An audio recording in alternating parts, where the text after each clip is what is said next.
24 जानेवारी रोजी शारीरिक शिक्षण दिनानिमित्त शासकीय माध्यमिक व उच्च माध्यमिक आश्रमशाळा सानेगाव येथे विविध क्रीडा व सांस्कृतिक स्पर्धांचे भव्य आयोजन करण्यात आले.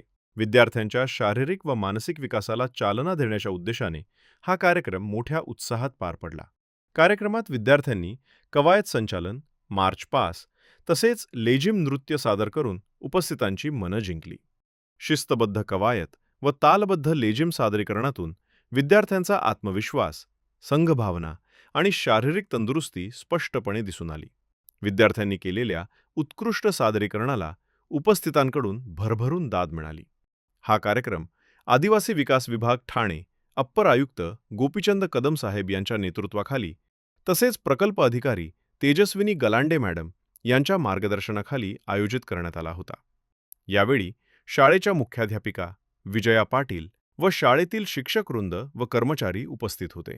शारीरिक शिक्षणाचे महत्त्व विद्यार्थ्यांपर्यंत पोहोचवण्यासोबतच त्यांच्या सर्वांगीण विकासासाठी अशा उपक्रमांची आवश्यकता असल्याचे मत यावेळी उपस्थित मान्यवरांनी व्यक्त केले.